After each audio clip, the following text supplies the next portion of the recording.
कधीच नाही चुकणार तुमचे फेवरेट टीव्ही शोज झी5 सोबत, तेही एकदम फ्री।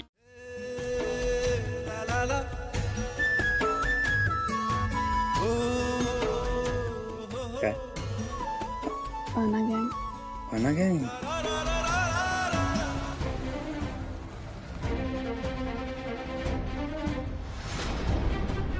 नाही नेहा नेहा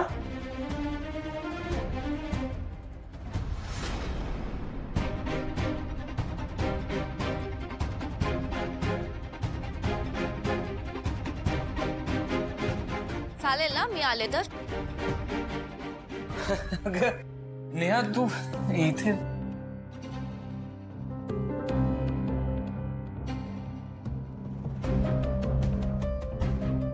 नेहा मी बोलणारच होतो तुझ्याशी।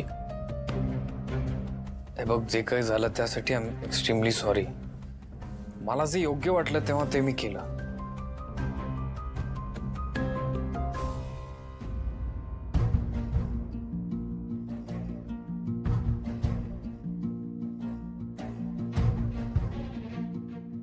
ऐक नेहा, जे काही झालं ते माझी चूक आहे। तू प्लीज शिवाला काही बोलू नकोस। हे बघ मला उशिरा कळलं, मला उशिरा रिअलायझेशन झालं। तू प्लीज मला बोल पण तिला काही बोलू नको।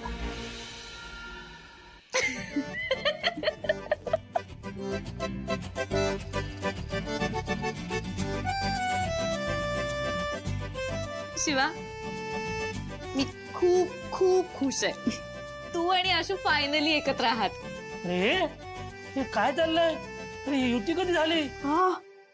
ऐक ना हे अपर स्टेपनी, अरे तुम्हाला काय माहिती का हे काय चाललंय?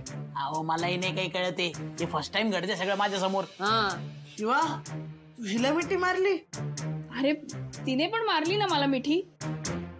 एक मिनिट अरे काय चाललंय काय? अरे शिवा तुला कळतंय का?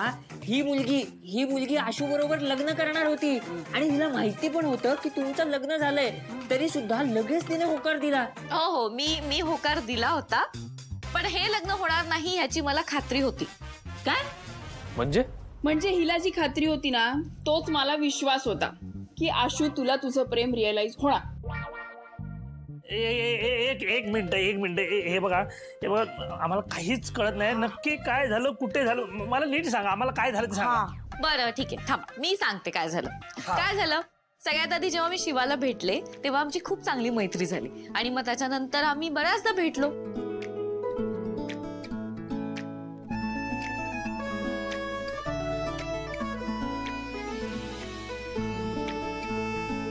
शिवा हे एवढं सगळं होतं का?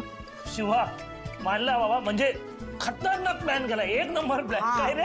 नाही प्लॅन काहीच नव्हता, मुळात हिला आशूशी लग्न करायचं नव्हतं। काय ग, एवढाही वाईट नाही आम्ही। नाही रे आशू, असं नाहीये, पण तुझ्यापेक्षा ना शिवा खूप चांगली आहे। अच्छा, आणि तिचं तुझ्यावर खूप खूप खूप प्रेम आहे आणि हेच मला माहित होतं। आणि म्हणून हे सगळं घडून आलं। झी5 ॲप डाउनलोड करा आणि पहा सर्व एपिसोड्स एकदम फ्री।